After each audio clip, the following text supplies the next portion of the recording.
Hello everyone, welcome to my channel Toppers Guide and firstly I want to thank all of you to like my videos so much and मैं आप सबसे ये कहना चाहूँगी कि अभी तक जिन लोगों ने मेरा चैनल सब्सक्राइब नहीं किया है प्लीज़ मेरा चैनल सब्सक्राइब कर लीजिए और बेल आइकन को दबा दीजिए ताकि मेरी आने वाली सारी वीडियोस की नोटिफिकेशन आपको पहले मिल जाएं। तो अब हम आज कौन सा क्वेश्चन करेंगे? आज हम करेंगे क्वाड्रेटिक इक्वेशंस का। एंड जो क्वेश्चन मैं आज आपके सामने लेकर आई हूँ ये क्वेश्चन वो है जिसमें बच्चों को इक्वेशंस बनाने में बहुत ज़्यादा डिफिकल्टी होती है। तो ये मेरा वीडियो आप लोगों को इजी से इजी मेथड बताने के लिए कि हम ऐसे वाले क्वेश्चंस में इक्वेशंस को कैसे बनाते हैं। आइए देखते हैं हमारा क्वेश्चन क्या है। A takes 6 days less than the time taken by B to finish a piece of work। मतलब एक काम को जो B जितने दिनों में करता है A उससे 6 दिन कम लेता है उस काम को कंप्लीट करने के लिए। If both A and B together can finish it in 4 days, और अगर उसी सेम काम को A और B एक साथ मिलकर करते हैं तो वो उस काम को 4 डेज में फिनिश कर लेते हैं।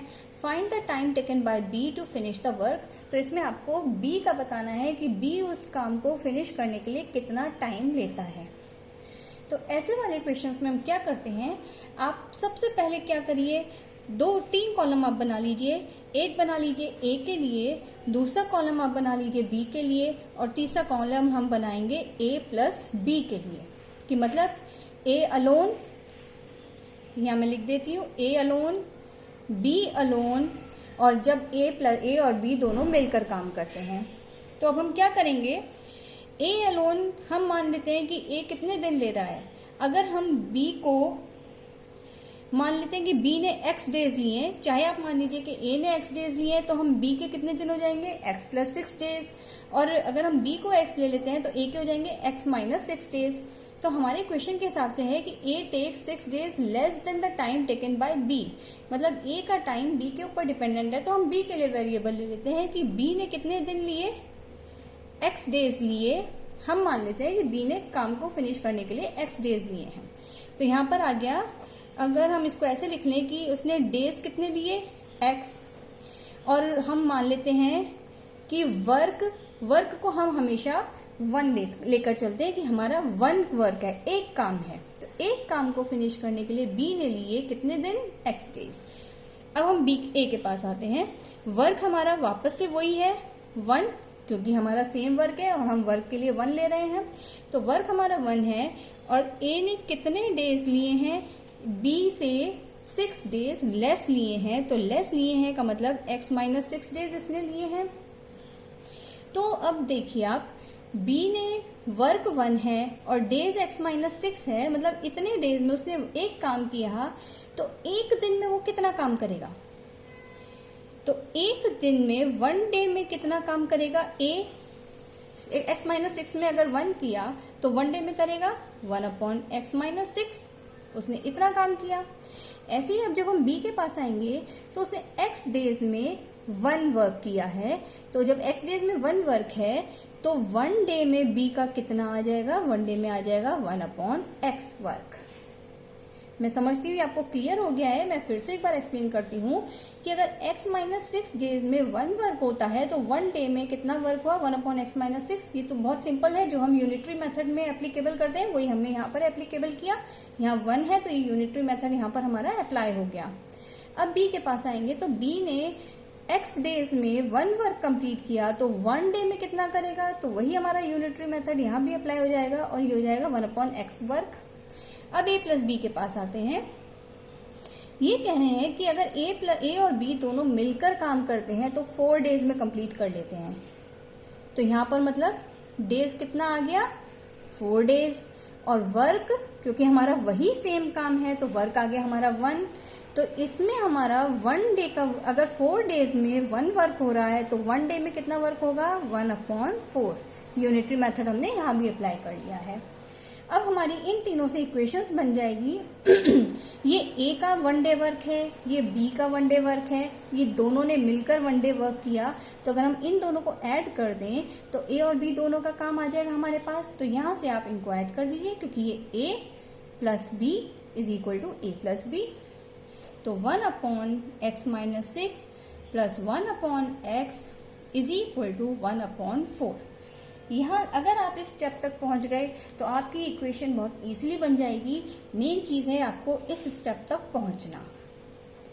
अब हमारी इक्वेशन कैसे बनेगी, अब आप यहाँ पर इसको सॉल्व कर लीजिए। यहाँ पर इन दोनों का एलसीएम क्या आ जाएगा, x इंटू एक्स माइनस 6। तो जब हम यहाँ पर देखेंगे तो x माइनस 6 यहाँ पर है तो बचा x, और यहाँ पर x है तो बचा x माइनस 6, तो x minus 6 is equal to 1 upon 4। अब जब इसको सॉल्व करेंगे तो आ जाएगा हमारा 2x minus 6 upon x into x minus 6 is equal to 1 upon 4। और सेम अब हमारा क्या हो जाएगा, ये हमारा क्रॉस मल्टीप्लाई हो जाएगा और इससे हमें क्या मिलेगा, 4 into 2x minus 6 is equal to x into x minus 6।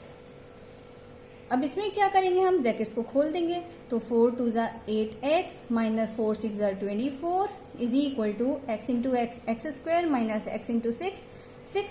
अब आप सारे टर्म्स को एक ही साइड पर ले जाइए और दूसरी साइड हम 0 को छोड़ देंगे।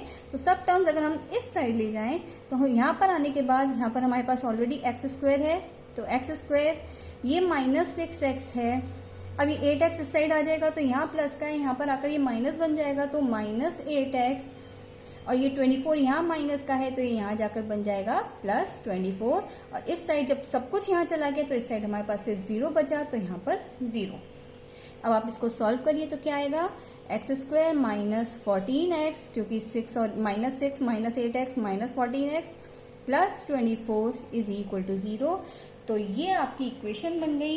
एंड नाउ अब आप इक्वेशन को बहुत इजीली सॉल्व कर सकते हैं। चलिए मैं ही सॉल्व करके दिखा देती हूँ।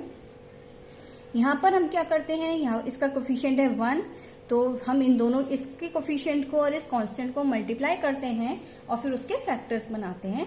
तो यहाँ पर क्योंकि कोफिशिएंट 1 है तो 1 इंटू 24 इज 24 के ऐसे फैक्टर्स बनाइए कि हमारे पास 14 आ जाए उनको ऐड या सब्ट्रैक्ट करने से। तो 12 टू 24 होता है, जिनको हम ऐड करेंगे 12 और 2 को तो 14 आएगा। तो यहाँ क्या हो जाएगा, x square minus 2x minus 12x plus 24 is equal to 0।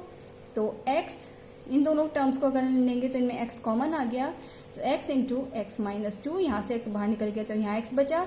इस टर्म से अगर x बाहर आ जाएगा तो यहाँ माइनस 2 बचा।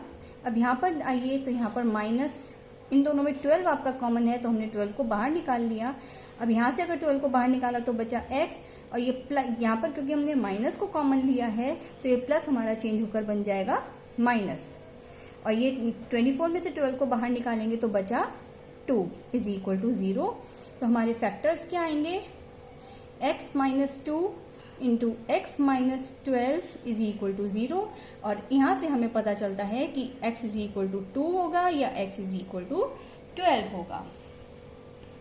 लेकिन यहाँ पर हमारा क्या है, यहाँ दिया है कि A takes 6 days less than the time taken by B, मतलब 6 डेज लेस है तो 6 से तो छोटा नंबर हमारा हो नहीं सकता है, क्योंकि यहाँ पर हमारे पास अगर हम x को 2 ले लेंगे कि B ने 6 डेज में काम किया है तो A का आंसर हमारा नेगेटिव में चला जाएगा, जो कि पॉसिबल नहीं है।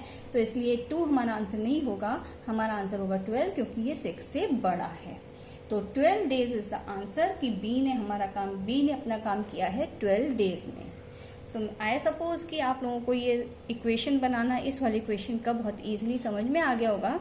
स्टिल आपके पास कोई डाउट है तो आप मुझको कमेंट बॉक्स में कमेंट करके पूछ सकते हैं and I will clear your doubts. Thank you.